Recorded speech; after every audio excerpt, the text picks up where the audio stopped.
अस्सलाम आइए जी, तो इसको रिवीजन कर लेते हैं। आज एक क्विक रिवीजन दे रहा हूँ मैं आपको आयोनिक इक्विलिब्रिया का, आप लोगों की रिक्वेस्ट पर। सो आयोनिक इक्विलिब्रिया में बेसिकली सबसे पहला जो पार्ट है ना, इसका वो बेसिक कॉन्सेप्ट है जो आप लोग एएस में डिस्कस कर चुके हो। इसको थोड़ा सा क्विक लेके चलूंगा because you know very well regarding acid and base. So strong acid, strong base, ये सब आपको पता है पहले से। Acid is a proton donor. काफी दफा ना ये किस इस नाम से भी आ रहा होता है, मतलब कि ब्रोस्टिड लोरी एसिड के नाम से आ रहा होता है, ब्रोस्टिड लोरी। तो वही बात है, proton donor. According to the Lowry Bronsted theory, acid is a proton donor. Okay. अच्छा जी, तो लेट्स सपोज आपके पास हाइड्रोक्लोरिक एसिड है और इसने क्या किया, प्रोटॉन डोनेट कर दिया। जब हम इसको वाटर में डिसॉल्व करते हैं ना, तो वाटर में डिसॉल्व जब हम इसको करते हैं तो basically HCl is a proton donor. तो वाटर क्या करेगा, इस प्रोटॉन को एक्सेप्ट करके H3O पॉजिटिव बनेगा, यानी हाइड्रोनियम आयन बनेगा। और Cl नेगेटिव आयन जो है वो सेपरेट हो जाएगा आपके पास। तो इस तरह से जो है वो एसिड बिहेव कर रहा होता है, अपना प्रोटॉन डोनेट करता है। बेसिकली वो H+ आयन को जनरेट कर रहा होता है इन अ सॉल्यूशन। हाँ, अगर वो एसिड जो ज्यादा H+ आयन डोनेट कर रहा है, so that would be stronger acid. और वो एसिड जो आपका जो H पॉजिटिव आयन है वो कम 99% डिसोसिएट होते हैं strong acid. Out of 100 molecules अगर आप लेते हो तो 100 में से 99 मॉलिक्यूल डिसोसिएट हो जाते हैं, एक दो का ऐसे रह जाते होंगे जो अपना प्रोटॉन नहीं देते। इसी तरह से जो वीक एसिड होते हैं, इंतहाई कंजूस होते हैं, मक्खी चूस होते हैं, ये बड़ी मुश्किल से अपना प्रोटॉन देते हैं। इनकी मिन्नतें करते रहो, ये अपना प्रोटॉन नहीं देते हैं। तो भाई ये कैसा एसिड है यार। Acid must give its proton. क्योंकि हम तो जब एसिड की स्ट्रेंथ को फाइंड आउट कर रहे होते हैं ना बेटा, थ्रू पीएच मीटर। तो पीएच मीटर क्या देख रहा होता है, पीएच मीटर H+ की क्वांटिटी को देख रहा होता है। बात याद रखिएगा ये। पीएच मीटर H+ की क्वांटिटी को देख रहा होता है कि भाई वो जो आपका उस सॉल्यूशन में H पॉजिटिव आयन है वो कितने हैं, ज्यादा हैं या कम है, वो ये देख रहा होता है ना। तो अगर H पॉजिटिव आयन आपके ज्यादा होते हैं तो पीएच कम हो जाती है। अच्छा, कम होने का मतलब क्या है पता है, कि 7 से दूर हो जाती है। तो पीएच कम का मतलब ये है कि 1 हो, 2 हो, 3 हो, ये स्ट्रॉन्ग एसिड की निशानी है।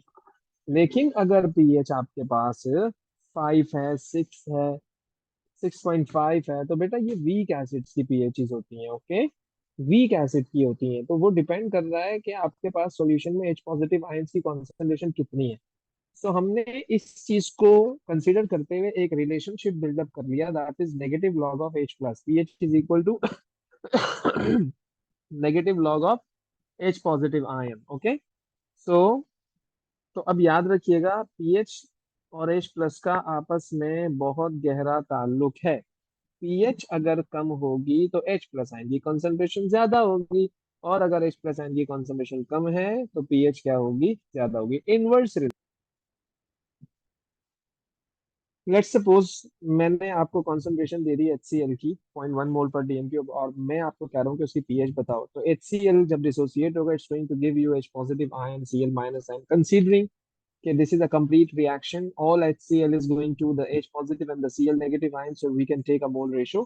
If the concentration of hydrochloric acid is 0.1, so the ratio is 1:1, so the concentration of proton would be the same, that is 0.1. फिर हम इसको इस फॉर्मूले में जब पुट करेंगे, so the negative log of 0.1 would be equal to 1, so the pH is 1. Okay. इसी तरह से अगर हम आपको कहें कि you have sulphuric acid, you know when sulphuric acid get dissociated, it's going to give you the two positive ions. Okay. ये diprotic है। दो प्रोटॉन देता है ये। तो since the concentration of H2SO4 is 0.1, so the concentration of H+ would be 0.2 as the mole ratio is 1:2। फिर हम इसको इस फॉर्मूले में पुट करेंगे, जब हम इसका नेगेटिव लॉग लेंगे तो हमारे पास आंसर आएगा 0.699। देन फिर हमारे पास सेम गोज विद H3PO4। मैं एसिड को चेंज करता जा रहा हूँ। Okay. So like H3PO4 gives 3 protons, so the mole ratio is 1:3। so I gave you the concentration of phosphoric acid, that is H3PO4 0.1 mole per dm cube। but you know in the formula we have H positive ion की concentration, so we have to take the mole ratio between the concentration of acid and the dissociated proton. So in this case, the ratio is 1:3. So I am going to multiply 0.1 by 3 to get the concentration of H positive ion. When I will put the concentration in this formula, so I would be getting 0.523. देखो, pH निकालना is not a big deal, बिल्कुल बच्चों वाला, बिल्कुल baby question है ये। तो इसमें तो आपको परेशान होने की बिल्कुल भी जरूरत नहीं है, ओके। इसी तरह से मुझे परसेंट डिसोसिएशन फाइंड आउट करनी है कि एसिड कितना डिसोसिएट हुआ है, मतलब मुझे डिसाइड करना है ना यार, कौन स्ट्रॉन्ग एसिड है कौन वीक एसिड है। ओके, तो परसेंट डिसोसिएशन का बेटा फॉर्मूला आपके पास ये होता है। परसेंट डिसोसिएशन का, लेट्स सपोज मुझे 0.1 मोल पर डीएम क्यूब HCl की परसेंट डिसोसिएशन निकालनी है। तो मुझे पता है कि the formula is this, and the concentration of HCl is 0.1, so the concentration of H plus would be the same as the ratio is 1:1. सो अब मुझे ये 0.1 H प्लस की कॉन्सेंट्रेशन, मैंने इसकी जगह 0.1 पुट किया, और एसिड की जगह एसिड की कॉन्सेंट्रेशन पुट की, मल्टीप्लाई बाई से हमने 100 किया, जब टोटल सॉल्व किया तो आंसर आया 100%। तो HCl 100% डिसोसिएट होता है, तभी ये स्ट्रॉन्ग एसिड है। Not only HCl, you can find any acids percent dissociation constant, and you can identify, you can decide which one is stronger and which one is weaker। इसी तरह से आपको H2SO4 की परसेंट डिसोसिएशन चाहिए, okay, mole ratio 1:2 है, अगर ये 0.1 है तो ये 0.2 होगा, तो हमने इसको इस फॉर्मूले में पुट किया, and then I got again the 100% value. अच्छा, ये सब स्ट्रॉन्ग के लिए कहानियां थी अभी तक मैंने जो आपको सुनाई। अब आ जाओ जरा वीक एसिड पर। बेटा, वीक एसिड मतलब वो पार्शियली डिसोसिएट होते हैं और आपको डबल एरो नजर आएगा, ये सबसे बड़ी आइडेंटिफिकेशन है। इक्विलिब्रियम मेंटेन हो जाता है वीक एसिड्स में, क्योंकि वो अपना प्रोटॉन कंप्लीटली डिसोसिएट करते ही नहीं है। Basically they never go to completion, okay, they never go to completion. there is equilibrium exists between the concentration of acid and the concentration of proton। तो हमने उसको डबल एरो से show किया generally, जो हम करते हैं। फिर according to the previous concept, as you did in AS, Kc was equal to the concentration of product divided by the concentration of reactant। यही करते थे ना आप, Kc is equal to the concentration of product divided by the concentration of reactant, यही वाला काम करते थे ना आप। मैंने भी यहाँ पर यही काम किया है, मैंने इस फॉर्मूले को अप्लाई कर दिया यहाँ पर, यानी कि इस इक्वेशन पर, क्योंकि इस इक्वेशन में this is your product and this is your reactant. मैंने प्रोडक्ट अपॉन रिएक्टेंट कर दिया, सिंपल। अब होगा क्या कि चूंकि I am doing this for acid, तो मैं केसी को केसी नहीं कहूंगा, मैं उसे स्पेसिफिक कर दूंगा, तो मैं कहूंगा K a, that is the dissociation constant for acid. अब मुझे पता लग गया, ये फॉर्मूला आ गया। अच्छा, ये तब तक सही है जब तक आप कोई कैलकुलेशन नहीं कर रहे हो। वो आपसे पूछेगा कि बता दो, बता देना, सिंपल, कोई भी एसिड की इक्वेशन लिखी हो आप उसमें पुट कर देना, दैट्स इट, मैंने जनरलाइज कर दिया इसे। अब अगर आप कोई न्यूमेरिकल सॉल्व कर रहे हो, तो हम आपको बताते हैं कि इसको आपको बोल्ड कैसे करना है एज पर नीड। तो देर इज इक्विलिब्रियम, आपको भी पता है मुझे भी पता है। इक्विलिब्रियम का मतलब ये है कि जो प्रोडक्ट है आपके पास, वो same amount of H plus and same amount of A minus जो है ना, आपको जो है वो गेन आपके पास है। H पॉजिटिव आयन भी उतना ही है जितना A नेगेटिव आयन है, since the concentration of both ions are same. So मैं अब A माइनस की जगह पुट कर सकता हूँ H प्लस, क्योंकि ये दोनों इक्वल है ना। तो मैं इसलिए कर रहा हूँ ताकि मैं एक रिलेशनशिप बिल्डअप करूँ जहां से मैं H प्लस की कॉन्सेंट्रेशन फाइंड आउट करूँ। यानी कि ये आपके पास आ गया के ए।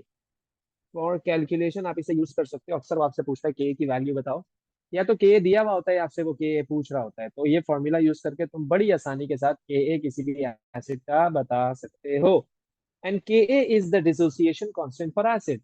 Yes. So on the basis of Ka, you can decide which one is stronger, which one is weaker. Higher the value of Ka, stronger will be the acid.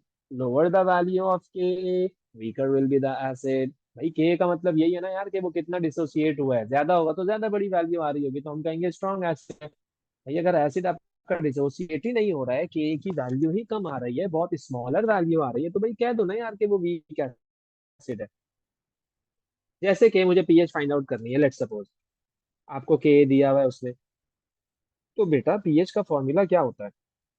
PH is equal to negative log of H plus. लेकिन एक मसला है आपके पास, आपको पता है कि जो पीएच का फॉर्मूला है वो है negative log of H positive ion. बेटा, आपको तो एच पॉजिटिव की कॉन्सेंट्रेशन ही नहीं पता, तभी तो इतने पापड़ बेल रहे हो आप, तभी तो आपने इस रिलेशनशिप को यूज किया। तो हमें के भी दिया हुआ है और कॉन्सेंट्रेशन ऑफ एसिड भी पता है, के भी पता है। आपने इस बार फॉर्मूले में पुट किया, आपके पास H प्लस आया। जब आपके पास H प्लस आ गया, आपने इस H प्लस को इस पीएच के फॉर्मूले में पुट किया, तो आपके पास पीएच आ गई। मतलब दो स्टेप में होगा ये क्वेश्चन। पहले आपको H प्लस फाइंड आउट करना पड़ेगा and then you have to find out the pH. बड़ा स्ट्रेट फॉरवर्ड क्वेश्चन है, कोई इसमें मंतिक नहीं है, कोई इतनी मुश्किल चीजें नहीं है। जिस तरह से आपने स्ट्रॉन्ग एसिड का percent dissociation constant find out किया, इसी तरह से आप वीक एसिड का भी percent dissociation constant you can find out very easily. इसी तरह से आइए जरा, ये इसका फॉर्मूला है, सेम फॉर्मूला है, 100% सेम फॉर्मूला है। इसका आपको डिसोसिएशन चाहिए। चलो भाई, अब आपके पास तो ये है फॉर्मूला, इसमें H प्लस दिया हुआ है। अच्छा, आप ना ये काम कभी भी नहीं कर सकते वीक एसिड के साथ। मतलब आप अगर ये सोच रहे हैं सर पिछले क्वेश्चन में भी हमें कुछ ऐसा ही दिया हुआ होता था, पिछले क्वेश्चन में भी हमें कुछ ऐसा ही दिया हुआ होता था, let's suppose the concentration of CH3COOH 0.1 as the ratio is 1:1, तो मैं इसको 0.1 ले लूँ। बेटा ये वाला काम तुम नहीं कर सकते हो, ये वाला काम तुम नहीं कर सकते हो, क्योंकि ये वीक एसिड है। वीक एसिड कंप्लीटली डिसोसिएट नहीं होता है। क्या पता ये इतना डिसोसिएट ही ना हुआ हो कि इसने आपको पूरा अमाउंट दे दिया हो। क्योंकि आपको पता नहीं है ना यार कि ये पार्शियली आयोनाइज होता है ना यार। ये पार्शियली आयोनाइज के लिए हम कभी भी मोल रेशो नहीं लगाते 1:1 का। वो हम उसके लिए लगाते हैं जब हम मेक श्योर हो कि पूरा का पूरा रिएक्शन प्रोडक्ट में चेंज हो गया है। तो इसलिए आपको अलग से H प्लस निकालना पड़ेगा। ये नहीं कि जितना 0.1 अगर आपके पास एसिड है तो H प्लस भी है, वह 0.1 ही होगा जैसे आप लोग ऊपर कर कर आए हो। नो, क्योंकि ये वीक एसिड है, आपको H प्लस निकालना होगा। हमें नहीं पता कि अगर इनिशियली 0.1 मोल पर डीएम क्यूब एसिड का है, तो इस 0.1 मोल पर डीएम क्यूब ने दिए कितने हैं H प्लस, तो ये तो हमें नहीं पता ना। वो तो स्ट्रॉन्ग एसिड था, हम कहते थे फुली आयोनाइज हो रहा है, लेकिन ये फुली आयोनाइज नहीं हो रहा है, तो आपको निकालना पड़ेगा। तो हमने रिलेशन यूज किया बेटा H प्लस का, वही के multiply by concentration of acid. बात समझ रहे हो? तो आपके पास H प्लस की कॉन्सेंट्रेशन आ गई, सिंपल। ओके, आपके पास H प्लस की कॉन्सेंट्रेशन आ गई। जब आपके पास H प्लस की कॉन्सेंट्रेशन आ गई, तो फिर then you can find out the percent dissociation constant. Percent dissociation आपके पास आ जाएगा 1.34 एक्सपोनेंट -5, और आपके पास आ जाएगा concentration of acid that is 0.1 multiplied by 100। आप इसको सॉल्व कर लोगे तो आपके पास परसेंट डिसोसिएशन आ जाएगी, चाहे वो जो भी आए। ओके, तो मैंने इसको एक समराइज कर दिया कि के ए बेटा strength of acid directly proportional होते हैं। के ज्यादा होगा तो स्ट्रेंथ ऑफ एसिड भी ज्यादा होगा। अगर पीके ए का और स्ट्रेंथ ऑफ एसिड का बेटा inverse relation. Okay, inverse relation है। पीके ए अगर ज्यादा होता है तो आपका स्ट्रेंथ ऑफ एसिड कम हो जाता है। इसी तरह से percent dissociation is directly proportional to strength of acid. अगर परसेंट डिसोसिएशन ज्यादा है तो इसका मतलब ये है कि आपका वो जो एसिड है वो क्या है, वीक एसिड है। ओके, फिर रिलेशनशिप है between K and pK. PK is equal to negative log of K. फिर वही जो मैंने आपको पीएच ने बताया था, इसी तरह से पीएच और नेगेटिव लॉग का जो रिलेशन है वो बेसिकली इनवर्सली प्रोपोर्शनल है। इनवर्सली प्रोपोर्शनल है ये, यानी कि अगर आप कहते हो कि आपका के ज्यादा है तो फिर पीके कम हो जाएगा। यूं समझ लो कि हमने के से ये बताया ना कि वो कितना स्ट्रॉन्ग एसिड है कितना वीक एसिड है। बेसिकली के इज डिसोसिएशन कांस्टेंट। जितनी ज्यादा वैल्यू होगी उतना एसिड आपका ज्यादा डिसोसिएट हुआ है, जितना ज्यादा डिसोसिएट हुआ है उतना अच्छा एसिड है। तो चाहो तो के ए को देखकर आपने एसिड को डिसाइड कर लो, चाहो तो तुम पी के ए को देखकर अपने एसिड को तुम डिसाइड कर लो। दोस्तों the same thing. Okay, the same thing. Okay, यानी कि बाकायदा प्रॉपर उन्होंने पूछता भी है कि भाई रिलेशनशिप लिखो उसका आपस में क्या है, के ए का और पी के ए का। तो भाई हम कहते हैं ये भी इनवर्स रिलेशन है। अगर आपका के ए बड़ा है तो पी के ए छोटा है, पी के ए छोटा है तो के ए बड़ा है। कुछ इस तरह से होती हैं चीजें। और इसकी मैं सिंपल से अगर आपको यूज बताऊं तो भाई उसने ना वो पी के ए की वैल्यूज भी हमें कभी कभार दे देता है और के ए की वैल्यूज भी हमें दे देता है, और एसिड का कंपैरिजन करवाने लग जाता है कि भाई कौन स्ट्रॉन्ग एसिड है और कौन वीक एसिड है। तो पी के ए की अगर वैल्यू छोटी होगी तो स्ट्रॉन्गर एसिड होगा, लेकिन अगर के ए की वैल्यू छोटी हुई तो फिर वो वीक एसिड होगा। इनवर्स रिलेशन है ना, एक चीज को याद कर लोगी दूसरी चीज खुद ब खुद याद हो जाएगी। जिस तरह से बेस के लिए हमने वर्किंग की है, the same goes with alkali, strong base completely ionize होते हैं ये भी, एल्कली जो होते हैं स्ट्रॉन्ग बेसिस होते हैं ये। अच्छा, ये OH माइनस आयन देते हैं। अगर प्रोटॉन डोनर एसिड है आपका, तो ये OH माइनस के डोनर्स हैं, या OH माइनस का डोनर कह दो या प्रोटॉन का एक्सेप्टर कह दो, इन्हें the same thing. Group one hydroxides are strong alkali, और group two hydroxides, group two hydroxide में कुछ आपके पास स्पेशल हैं, जैसे कि ये दो हाइड्रोक्साइड, सिर्फ और सिर्फ ये दो स्ट्रॉन्ग एल्कली हैं, बाकी पूरा का पूरा जो है वो वीक है। वो भी इस वजह से हैं स्ट्रॉन्ग एल्कली, क्योंकि आपको पता है कि down the group solubility of hydroxide increases. जब सॉल्युबिलिटी ऑफ हाइड्रोक्साइड इंक्रीज होता है ना, तो it they dissociate more, they are going to give you the more OH negative ion. When they are going to give you the more OH negative ions means that के वो they are more basic, क्योंकि they are producing the more OH negative ions, so they are more basic। अच्छा जी, okay, हम pH निकालने की कोशिश ये करते हैं। पीके पीएच, क्या यस। होता है? PKa pK. बेसिकली ये भी एक अनदर टूल है to find out the strength of acid. K A कभी कभार ऐसा होता है, कि कभी कभार ऐसा होता है कि लेट सपोज हमने आपको एक वैल्यू बताई बेटा 1.6 एक्सपोनेंट माइनस का 20, लेट सपोज माइनस का 12, और 2.27 मल्टीप्लाई बाय 10 की पावर माइनस का 8।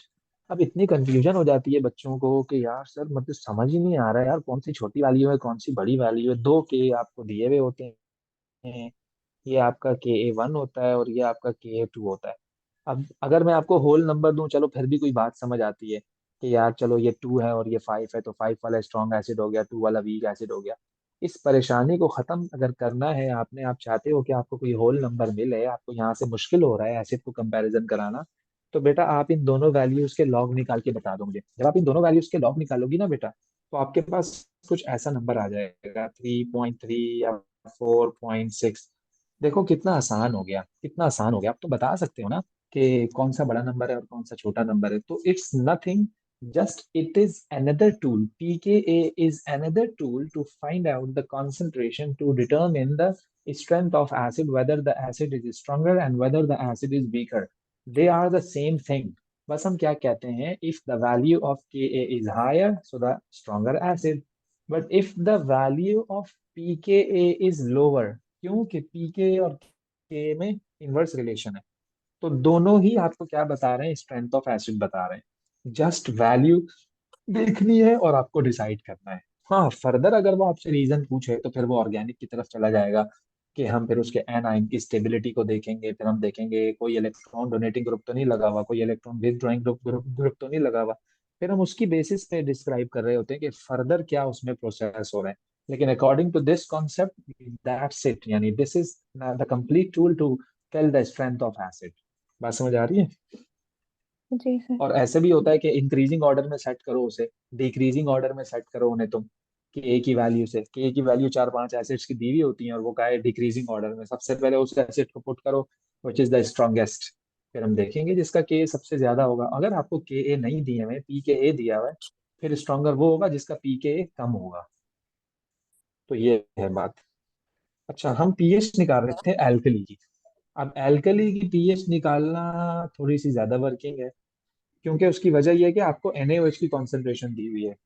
अब NaOH की कॉन्सेंट्रेशन का मतलब यह है कि जब आपने इक्वेशन बनाई ना, तो इक्वेशन बनाने के बाद आपको ये पता लगा since this is strong base, तो 100% डिसोसिएट हो रहा होगा, so you can take the mole ratio.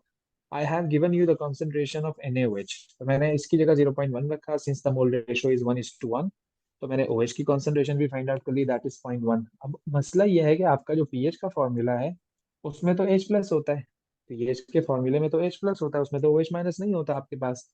तो बेटा आओ अब तुम OH माइनस निकालो। फिर मैंने पहले क्या किया, इसके दो मेथड है, मैंने दोनों करवाए हैं।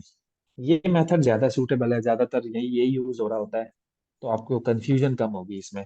एक रिलेशनशिप है डिसोसिएशन कांस्टेंट फॉर वाटर का, KW is equal to H plus की concentration into the OH minus की कॉन्सेंट्रेशन, ये एक रिलेशनशिप है। और KW जो है वो डिसोसिएशन कांस्टेंट फॉर वाटर है, and its value is fixed. its value is fixed, that is 1 exponent minus 14 kilo और जूल्स। ऐसे ही है कुछ, इसका जो यूनिट है मुझे याद नहीं आ रहा, ये मोल पर DM क्यूब है, मोल -2 शायद DM -6 कुछ ऐसा ही है। लेकिन द थिंग इज कि इसकी वैल्यू आपके पास कांस्टेंट है, 1 एक्सपोनेंट -14। अब आपको ओ एच माइनस की कॉन्सेंट्रेशन तो पता है, आपको एच प्लस निकालना है। तो ये ओ एच माइनस यहाँ मल्टीप्लाई हो रहा है, यहाँ का डिवाइड हो गया, इस के डब्ल्यू से डिवाइड हो गया। मैंने स्टेप नहीं शो किया है। तो जब के डब्ल्यू से आप ओ एच माइनस की कॉन्सेंट्रेशन को डिवाइड करोगे, so then you will get the value of H plus ion. And once you know the OH, once you know the concentration of H plus ion, so you can put the value of H plus in the formula of pH, that is negative log of P, that is the negative log of H plus ion। फिर आप उसका जब negative log लोगे तो फिर आपके पास pH आएगी, that is 13। तो इस तरह से हम क्या करते हैं, अल्कली की या बेस की pH को फाइंड आउट करते हैं। It's a long route. इसी तरह से जिस तरह से आपने percent dissociation of acid find out किया था, ऐसे ही आप बेस भी करोगे। वहां पर concentration of H plus divided by concentration of acid था, यहाँ पर concentration of OH minus divided by concentration of base. जैसे कि उसी क्वेश्चन को आप मोल्ड कर लो थोड़ा सा, बिल्कुल सेम कॉन्सेप्ट है, तो उम्मीद है बताने की जरूरत नहीं है मुझे। ये वीक बेस होते हैं हमारे पास, पार्टली आयोनाइज होते हैं, पार्शियली आयोनाइज होते हैं, कम आयोनाइज होते हैं, कुछ पार्ट उनका आयोनाइज हो रहा होता है, बहुत बड़ा पार्ट वो अनआयोनाइज रहता है। तो जनरली ये ऑब्जर्व किया गया है कि जो ट्रांजिशन मेटल के हाइड्रोक्साइड होते हैं और जो ग्रुप 3 के हाइड्रोक्साइड होते हैं वो वीक बेस होते हैं। जैसे कॉपर ऑक्साइड वीक बेस है, कॉपर हाइड्रोक्साइड वीक बेस है, iron oxide, iron hydroxide weak bases हैं, और इसी तरह से एल्यूमिनियम हाइड्रोक्साइड वीक बेस है। तो ग्रुप 3 के जो हाइड्रोक्साइड है वो वीक बेस होते हैं, और ट्रांजिशन के जो ऑक्साइड है वो वीक बेसिस होते हैं। अब भाई मुझे जिस तरह से के ए होता है ना, डिसोसिएशन कांस्टेंट फॉर एसिड, इसी तरह से के बी भी होता है, इसी तरह से केबी भी होता है। और केबी को भी देखकर आप डिसाइड करते हो कि इट्स वैल्यू इज हायर और lower. If the value of Kb is higher, so means that your strong base, you have strong base. And if the value of Kb is lower, is smaller, so you have a weak base, you have a weak base. तो ये भी एक अच्छा tool है, acidity बताते हैं इससे और बेसिसिटी भी बता सकते हैं। तो बेटा द सेम थिंग, मैंने दोबारा से वो इक्वेशन लिख ली, इसने मुझसे पूछी, मैंने इक्वेशन लिख ली, प्रोडक्ट अपॉन रिएक्शन। लेकिन चूंकि I am dealing with purely basic things, so I need to replace Kc by Kb. अब मुझे इसको केबी कहना चाहिए क्योंकि Kc is used for every reaction, but if you have a specific reaction that is related to acid और base, acid था तो के कर दिया और बेस है तो केबी कर दिया। ओके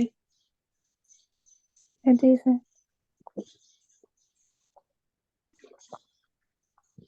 अच्छा फिर क्या हुआ, इक्विलिब्रियम पे आप आए।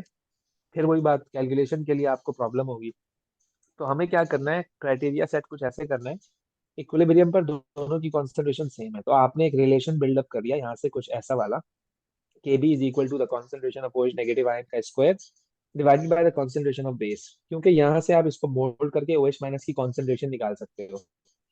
फिर क्या करेंगे, OH माइनस की कॉन्सेंट्रेशन को वही करोगे जो तुमने यहाँ की है, वही करोगे जो तुमने यहाँ पर किया है, कि OH माइनस से तुमने H प्लस निकाला के डब्ल्यू की एक्सप्रेशन यूज करके, फिर जब H प्लस आ गया तुमने इसमें पुट किया, फिर तुम्हारे पास क्या आ गई, पीएच की वैल्यू आ गई। तो यहाँ पर इसीलिए हम ये रिलेशनशिप यूज करेंगे, क्योंकि के बी आपको ऑब्वियसली दिया हुआ होगा, तो हम ये काम इससे कर सकते हैं। जिस तरह से हमने समराइज किया था डिसोसिएशन कांस्टेंट फॉर एसिड को, in the same way we are going to summarise the dissociation constant for base, that is Kb, that is Kb. तो केबी भी अगर ज्यादा होता है तो वो स्ट्रॉन्ग बेस होता है, और अगर केबी की वैल्यू कम है तो मतलब समझ जाओगे वो वीक बेस है।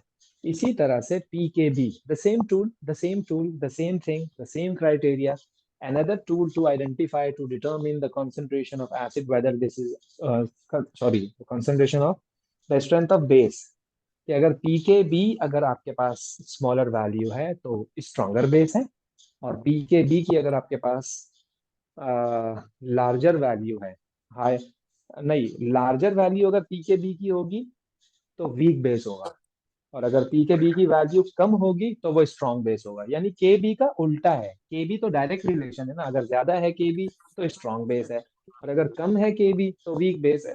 तो के बी जहन में रख लो, पी के बी को फिर उसी हिसाब से तुम डिस्क्राइब कर दो। इसी तरह से डिसोसिएशन भी है, ऑब्वियसली जो स्ट्रांग होगा वो ज्यादा डिसोसिएट होगा। जो ज्यादा डिसोसिएट होगा, जब तुम फॉर्मूला लगा के परसेंट डिसोसिएशन फाइंड आउट कर रहे हो, तो परसेंट डिसोसिएशन भी उसका ज्यादा आ रहा होगा। तो ये एक समराइज वे में हमने आपको बता दिया कि क्या एसिड है और क्या बेस है। Then you have buffer solution.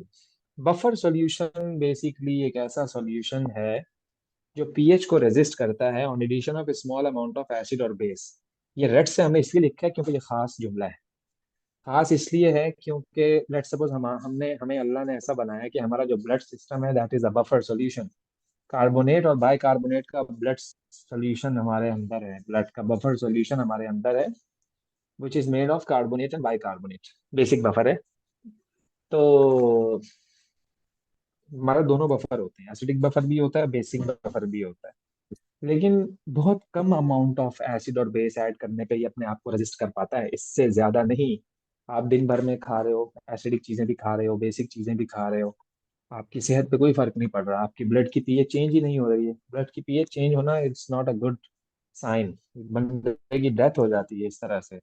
तो ब्लड जो है अपनी पीएच को मेंटेन करके रखता है, वो खुद इटसेल्फ वो एक बफर सॉल्यूशन है। तो लेकिन अगर आपने किसी चीज को एक्सेस में खा लिया तो आपका ब्लड भी उसको फिर मेंटेन नहीं कर पाएगा, तो वो चेंज कर देगा। सो एसिडिक बफर कैसे बनेगा? जब you are going to mix weak acid और उसका सॉल्ट, वीक एसिड आपका ये है और उसका सॉल्ट आपका ये है, यानी ये वीक एसिड है और ये उसका सॉल्ट है, यानी ये वीक एसिड है और ये उस वीक एसिड का सॉल्ट है। इन दोनों को मिक्स करो। इन दोनों को जब तुम मिक्स करोगे तो फिर then you will be having a buffer solution. ये है acidic buffer. Acidic buffer, acidic buffer. अब क्या करना है आपने? क्या करना है? इसको लिया, इसमें डाल दिया, इसको लिया, इसमें डाल दिया, दोनों आपस में मिक्स हो गए। Now this is a buffer solution. अब होता यह है कि बेटा, इसमें अगर आप गौर से देखें, आपके पास ये दो इक्वेशन है। गौर से देखिएगा जरा, ये बड़ी काम की बात है। इसमें आपके पास दो इक्वेशन है, ये वीक एसिड की है और ये उसके सॉल्ट की है। इन दोनों का मिक्सचर ही तो बफर सॉल्यूशन है। अब जब वीक एसिड डिसोसिएट होगा ना, तो वो डबल एरो से मैंने शो किया है, डबल एरो शो कर रहा है कि ये वीक एसिड है, रिवर्सिबल रिएक्शन। जबकि जो इसका सॉल्ट है, सॉल्ट इज आयोनिक, क्योंकि ये पॉजिटिवली चार्ज है और ये नेगेटिवली चार्ज है, स्ट्रॉन्ग अट्रैक्शन होगी। तो इसमें आपने सिंगल एरो से शो करना है, ये रिवर्सिबल रिएक्शन नहीं है। ये इसी फॉर्म में ही स्टेबल है, अगर ये टूट भी गया ना तो फिर ये वापस आ जाएगा दोबारा से, इसी फॉर्म में ही स्टेबल है ये। तो जब इसी फॉर्म में ये स्टेबल है तो आपको डबल एरो नहीं बनाना चाहिए। इस रिएक्शन की जो डायरेक्शन है वो ये चाहती है कि वो पीछे ही रहे, आगे ना जाए। अब मसला क्या आ गया आपके पास कि आपके पास आ गया common ion. Common ion, common ion का इफेक्ट कौन सी इक्वेशन पर आएगा?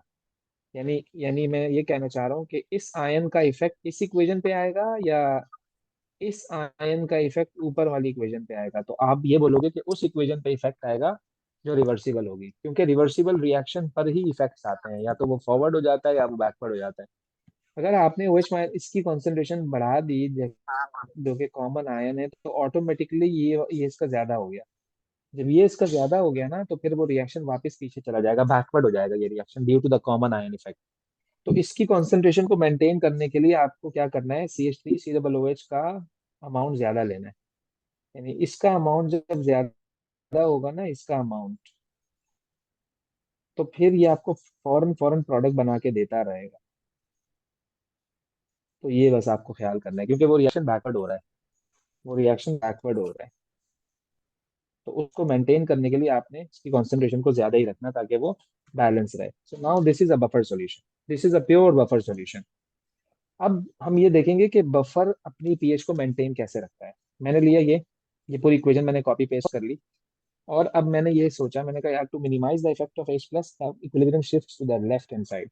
लेट्स सपोज बेटा, लेट्स सपोज मैं आपको कहता हूँ आपके पास H प्लस आयंस अभी हैं, अभी आपके पास H प्लस आयंस हैं 15 आयंस, और आपने जैसे ही इसके अंदर एक्स्ट्रा H प्लस डाले, लेट्स सपोज 10 H प्लस आपने इसमें एक्स्ट्रा ऐड कर दिए,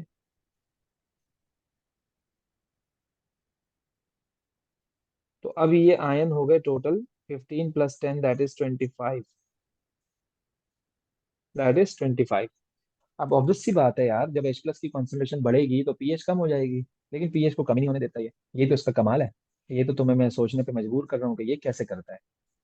तो H प्लस की कॉन्सेंट्रेशन जब जब बढ़ जाती है, यानी इस तरफ जब H प्लस की कॉन्सेंट्रेशन बढ़ जाएगी, आपके राइट हैंड साइड पे जब H प्लस की कॉन्सेंट्रेशन बढ़ जाएगी, तो उससे होगा क्या कि आपका इक्विलिब्रियम पीछे को शिफ्ट कर जाएगा। अब आप बोलोगे यार ये इक्विलिब्रियम को क्या जरूरत है शिफ्ट करने की। बेटा अगर इक्विलिब्रियम पीछे शिफ्ट नहीं हुआ तो उसकी रिवर्सिबिलिटी, उसका इक्विलिब्रियम खराब हो जाएगा। तो वो अब उसने अपने पीएच को फिर मेंटेन कर लिया। भाई H प्लस आयन ज्यादा हो गए थे ना, ज्यादा होने का मतलब आपकी पीएच और कम हो रही थी, ड्रॉप हो रही थी, मतलब it's becoming more acidic, it's becoming more acidic. तो इट्स बिकमिंग मोर एसिडिक, तो वो अपनी एसिडिटी को दोबारा मेंटेन करने के लिए रिएक्शन बैकवर्ड हो जाएगा। कब तक होता रहेगा? जब तक वो वापसी अपनी औकात पे ना आ जाए, यानी वापसी उसके पास दोबारा से 10 H प्लस आयंस ना हो जाए, ताकि वो पीएच अपनी दोबारा से मेंटेन रख सके। इस तरह से बेटे बफर काम करता है। This is called the buffer action. That's why the pH does not change. इसी तरह से अगर आप बफर सॉल्यूशन में OH माइनस ऐड कर दो, OH माइनस ऐड कर दो, तो अब होता क्या है, OH माइनस तो दुश्मन है H प्लस का। OH माइनस H प्लस से रिएक्शन करेगा और ये निकाल देगा, रिमूव हो जाएगा। जब ये रिमूव हो गया तो तुम्हारी प्रोडक्ट जो है वो कम हो गई। तुम्हारी प्रोडक्ट एक क्या हो गई, कम हो गई। तो ऑब्वियसली रिएक्शन आपका फॉरवर्ड होने लगेगा।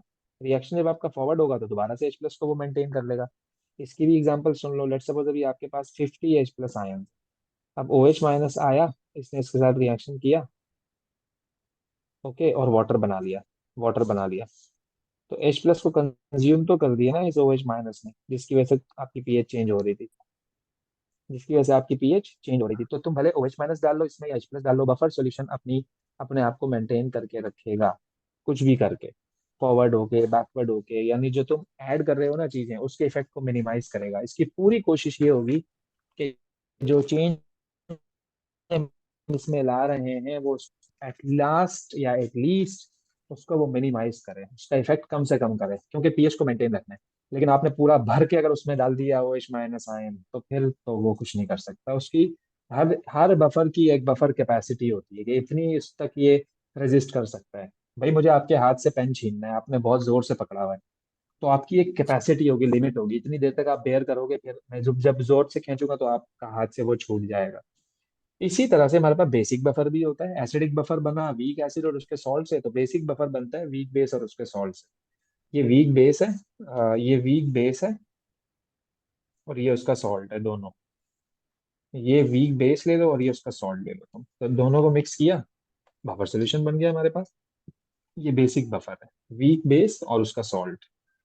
अब मैंने ना इनकी इक्वेशन लिखी हुई है। वीक की इक्वेशन में हमेशा तुम्हें डबल एरो नजर आएगा। अमोनिया ने रिएक्शन किया H2O के साथ, तो अमोनिया ने H प्लस से, अमोनिया ने क्या किया, अमोनिया ने क्या किया, H प्लस से एक H प्लस ले लिया, वाटर से एक H प्लस ले लिया।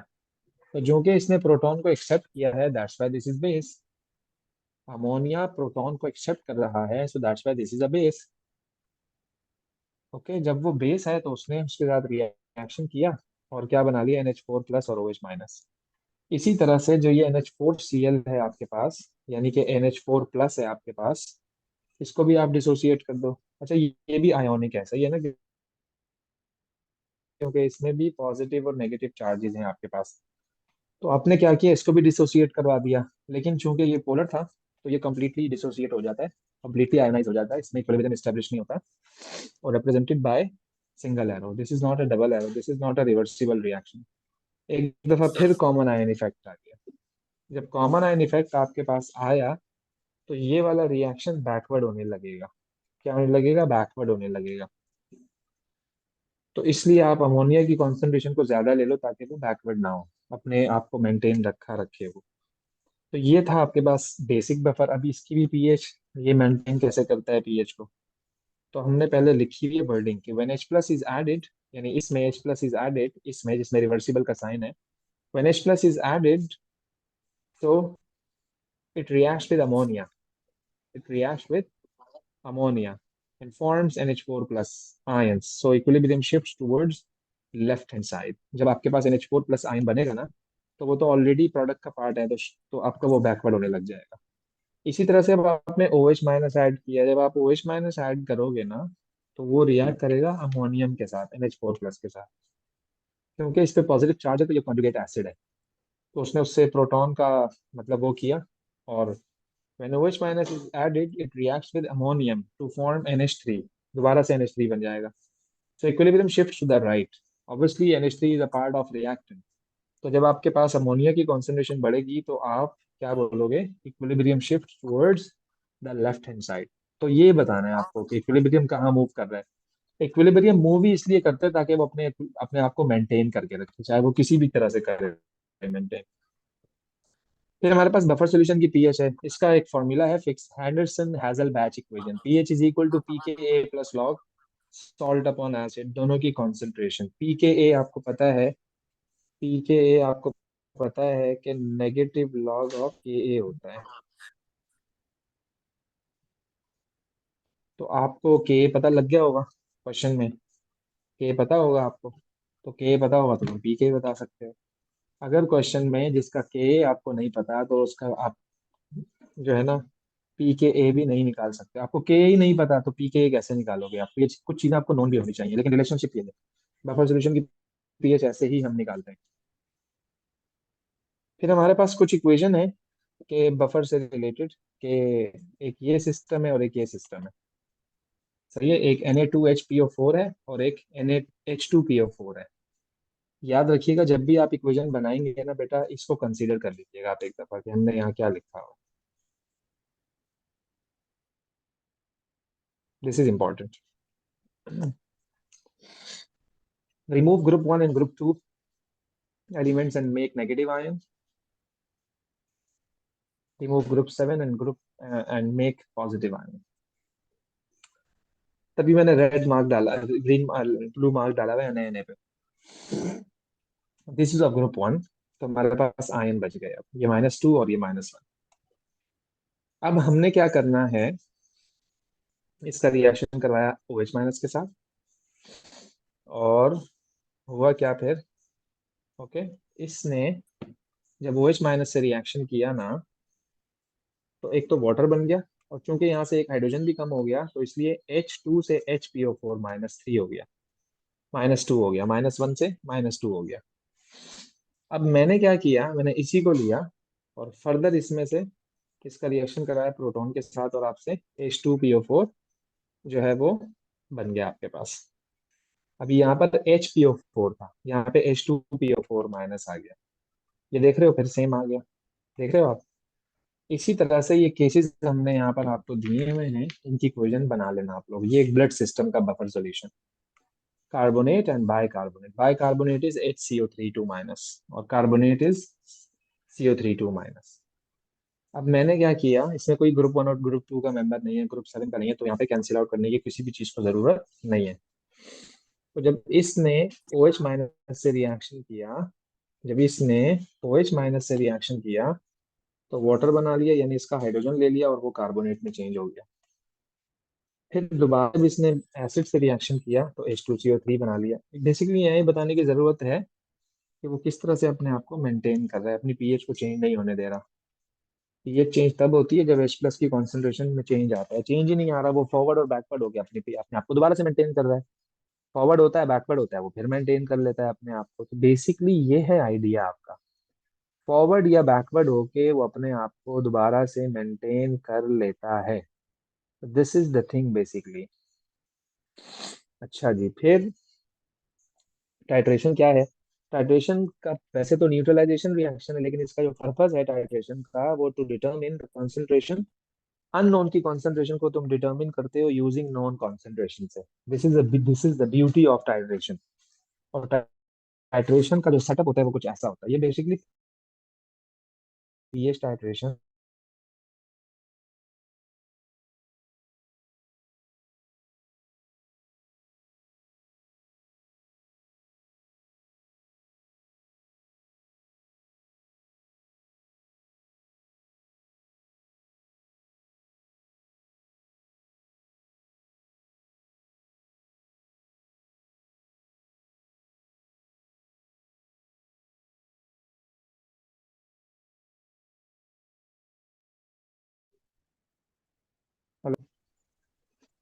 जी सर.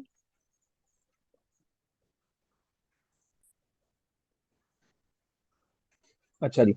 तो बेसिकली जब हम इंडिकेटर लेते हैं ना, तो इंडिकेटर तो वैसे ही इनएक्यूरेट, वो लेट्स सपोज आपने फिनोल्फथालीन ले लिया। अब जब आपने फिनोल्फथालीन ले लिया, तो फिनोल्फथालीन तो बेस की प्रेजेंस में पिंक होता है और एसिड की प्रेजेंस में वो कलरलेस होता है। अब आपने बोनिकल फ्लास्क लिया हुआ है, आपने टाइट्रेशन करवा ली, अभी तक आपके पास पिंक ही कलर नहीं आया। जब पिंक आ गया, भले लाइट पिंक आया हो, तो तब पक्की बात है ना यार, आपने एक्स्ट्रा बेस का ड्रॉप डाला है ना, तभी तो इंडिकेटर ने इंडिकेट किया कि बस कर भाई, बेस आ गया है मेरे अंदर। मैं चाहता हूँ कि फुल इक्वी बैलेंस पॉइंट आए, मतलब फुल ऐसा पॉइंट आए मेरे पास कि जिसमें दोनों 100% सेम हो। तो हम चलिए पीएच टाइट्रेशन करते हैं। तो पीएच जब 7 आती है तो हमें पता लग जाता है, चलो भाई न्यूट्रलाइजेशन पॉइंट आ गया है। एक ड्रॉप भी ज्यादा नहीं होता है, पता है तुम्हें, एक ड्रॉप भी बिल्कुल एक्यूरेट टाइट्रेशन होती है ये, as compare to the indicator वाली टाइट्रेशन। 4 तरह की टाइट्रेशन बेटा हम डिस्कस कर रहे होते हैं। Strong acid versus strong base, strong acid versus weak base, weak acid versus weak base, and weak acid versus strong base. ये 4 टाइट्रेशन है हमारे पास। क्योंकि ये स्ट्रॉन्ग एसिड है तो नीचे से शुरू हो रहा है बिल्कुल लोअर पीएच से, और स्ट्रॉन्ग बेस है तो बिल्कुल हायर पीएच पे एंड हो रहा है इसका। ये है तो स्ट्रॉन्ग एसिड, नीचे से शुरू हो रहा है, लेकिन वीक बेस है, बहुत जल्दी खत्म हो गया, 10 पे खत्म हो गया। ये वीक एसिड है तो मतलब कि थोड़ा ऊपर से शुरू हुआ है, यानी वीक एसिड, और वीक बेस है तो जल्दी खत्म हो गया। बात समझ रहे हो, ये स्ट्रॉन्ग एसिड है, सही है ना, क्योंकि नीचे से शुरू हो रहा है ना ये। बेटा ये आपके पास क्या है, स्ट्रॉन्ग एसिड है, ये स्ट्रॉन्ग एसिड है, तभी वो 1 से शुरू हो रहा है। और ये वीक एसिड है तो ये थोड़ा सा ऊपर से शुरू हो रहा है। तो शेप ऑफ द कर्व आप देखो, हमेशा बेटा आपको ऐसे ही मिलेगा, ये कांस्टेंट बात है, ये लाजमी बात है। आपको ग्राफ की जो शेप मिलेगी, जो आपको इसका कर्व मिलेगा, वो 110% कुछ ऐसा ही होगा। अच्छा जी, ओके, ये जो स्ट्रेट लाइन है ना, स्ट्रेट लाइन का half, half of the straight line, ये आपके पास स्ट्रेट लाइन है, इसका जो हाफ है बेटा, इस हाफ यानी जो ये पॉइंट आ रहा है ना, this is called equivalence point, or equivalence point is greater, is more accurate than the equivalence point is more accurate than end point। क्योंकि equivalence point एक ऐसा point है, equivalence point एक ऐसा point है जिस पर यानी कि इस point पर, this is the equivalence point, इस पॉइंट पर mole of acid is equal to the mole of alkali. जबकि जो जबकि जो एंड पॉइंट होता है उसमें ये ड्रामा नहीं हो रहा होता है, वो मैंने पहले ही इस चीज को आगे डिफाइन कर दिया है। कर्व आपने बना लिया, अच्छा जी बना लिया, फिर क्या करें, कर्व बनाने के बाद आपको ये भी बेनिफिट होगा बेटा, आपको ये भी बेनिफिट होगा कि आप बता सकते हो कि इस टाइट्रेशन में हम इंडिकेटर कौन सा यूज करें। लेट्स सपोज आपके पास ये एक टाइट्रेशन है, लेट्स सपोज आपके पास ये एक टाइट्रेशन है, इसमें आपने देखा कि यार ये जो स्ट्रेट लाइन आ रही है वो यहाँ से लेके कुछ यहाँ तक रेंज आ रही है आपके पास। ये वो एरिया है, ये वो एरिया है जहां पर न्यूट्रलाइजेशन हो रही है, पीएच का ड्रास्टिक चेंज आ रहा है। ये वॉल्यूम, इस वॉल्यूम पर ये चेंज आ रहा है, दिस इज द वॉल्यूम, क्योंकि एक्स एक्सिस पे वॉल्यूम लिखा हुआ है ना। तो बेटा आप ऐसा इंडिकेटर सिलेक्ट करो जो इस रेंज में लाई कर रहा हो, ताकि जहां न्यूट्रलाइजेशन पॉइंट आ रहा हो वहां हम अपने कलर को जो है ना वो डिटेक्ट कर दे, ताकि हम समझ जाए कि न्यूट्रलाइजेशन पॉइंट आ गया। अब पता लग रहा है इस पीएच की जो हमारे पास रेंज है वो 3 से लेकर और 11 तक है। तो यार आप ऐसा इंडिकेटर लो ना जो 3 से 11 तक में अपना कलर चेंज कर रहा हो। तो ये एक टेबल है जिसमें हर इंडिकेटर का कलर और उसकी पीएच रेंज लिखी हुई है, कि ये इस रेंज में कलर शो करता है, ये इस रेंज में कलर शो करता है, ये इस रेंज में कलर शो करता है, ये इस रेंज में करता है, ये इस रेंज में करता है, ये इसका कलर चेंज है, ये इसका नाम है, ये कलर चेंज है, ये नाम है। तो आपके पास अगर टाइट्रेशन कर्व बन गया तो आप उससे भी काफी सारी चीजें बता सकते हो। तो ये है पीएच टाइट्रेशन कर्व। और पीएच टाइट्रेशन बनाने के लिए आपको 3 चीजें चाहिए, कहाँ से शुरू करूँ, कहाँ पर एंड करूँ, और कितना वॉल्यूम पे मैं अपना न्यूट्रलाइजेशन को शो करूँ। जैसे यहाँ ये वॉल्यूम है, यहाँ ये वॉल्यूम है, इसी तरह से यहाँ ये वॉल्यूम है, यहाँ ये वॉल्यूम है। तो जब तक आपको ये 3 चीजें पता नहीं होंगी, you can not draw the dot, और डॉट एंड क्रॉस कह रहा हूँ, द टाइट्रेशन कर्व। फिर हमारे पास है solubility product. Solubility product basically एक जस्ट लाइक अ केसी, एक और डिसोसिएशन कांस्टेंट जस्ट लाइक। तो ये बेसिकली होता यह है कि किसी भी सॉलिड को जब आपने वाटर में डिसॉल्व किया ना, तो वो एक्वस आयन बना, पॉजिटिव और नेगेटिव। अब केएसपी का वैसे जो इसकी डेफिनेशन है, product of concentration of ion raise to power in a saturated solution, जैसे आप करते थे ना काइनेटिक्स में, rate is equal to K into the concentration of A into the concentration of B, उसकी जो पावर होती थी वो आपका ऑर्डर ऑफ रिएक्शन होता था। द सेम गोज हेयर, कि आपने केसी का फॉर्मूला लिखा, प्रोडक्ट अपॉन रिएक्टेंट जो होता था ये वहां चला गया, तो केसी मल्टीप्लाई बाय दिस आपके पास के एस पी आया, और then K S P is equal to the concentration of product, सिर्फ प्रोडक्ट का। जबकि रेट इक्वेशन रिएक्टेंट का होता था, अगर आपको याद आ रहा हो, कंपैरिजन करवाने के बाद आसान हो जाएंगी चीजें। रेट इक्वेशन में आप रिएक्टेंट को देख रहे थे, केएसपी में हम प्रोडक्ट को देखेंगे कि कितना आयन प्रोड्यूस हुआ है, कितना नहीं हुआ है। तो ये केएसपी का हमने एक रिलेशनशिप यहाँ पर जो है ना वो बिल्डअप कर लिया। इसके कई सारे न्यूमेरिकल आते हैं, कई सारे न्यूमेरिकल आते हैं, तो इंशाल्लाह एक फर्दर क्लास में हम इसके टॉपिकल आपको करवाते हैं, आज ही करवाएंगे आज।